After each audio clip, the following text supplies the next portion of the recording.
So now we have a familiar configuration in the playoffs, Steve, where we have 2 or 3 teams better than 1 or 2 teams. This year, the configuration is 3, clearly better than the one in Cincinnati.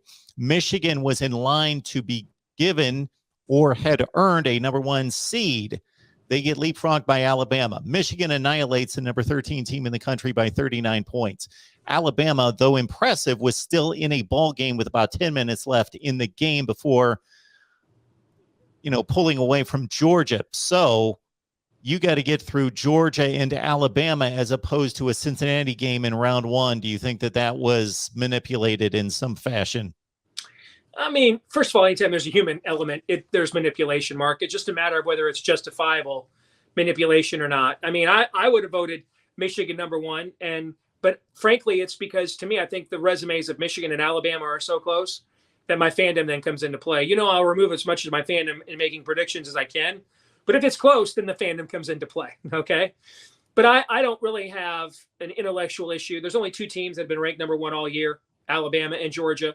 And Georgia had been really the most convincing number 1 team of the last several years. Even last year when Alabama had a phenomenal team, there was still a lot of talk that Ohio State and Clemson were close to them, with future top 10 NFL draft picks. A couple of years ago with LSU, we really didn't know until they won at Alabama. And then really they lit up, Georgia and Oklahoma leading into the national championship game, that was considered a historically great year. So, those are teams that people think rank with historical greatness. And there were questions going into the postseason about how much, there was of a gap between them and everybody else.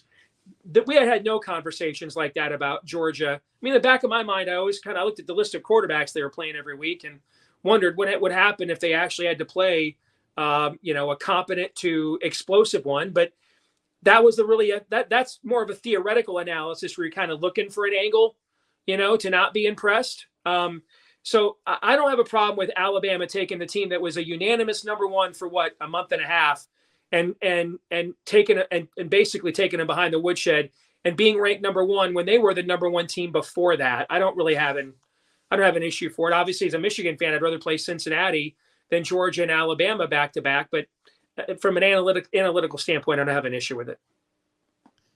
Let's honor this super chat coming in from Emil. Thank you so much for that. We appreciate it. Should Michigan go out and add Joe Brady to the staff? I think what'll be fascinating is there's a lot of speculation this will be Josh Gaddis's last year in Ann Arbor, one way or the other. And I think that Michigan, if that's the case, that Michigan, even though he's had a great year as OC, that he never intended to be here long term and may be looking at some head coaching jobs around the country, at least at the group of 5 level. And if that's the case, I think Michigan's next OC is kind of a Joe Brady type, but he's already on the staff. And that's Matt Weiss that they brought in to be the quarterback's coach from the Baltimore Ravens. He's the young, good-looking dude that you often see standing next to Harbaugh on the sidelines. And he did a phenomenal job mentoring these quarterbacks this year and keeping McNamara and McCarthy together while inserting McCarthy into the lineup to do things that it's obvious Cade cannot do. And yet they didn't seem to really threaten Cade. In fact, the more McNamara played, the better Cade actually ended up playing.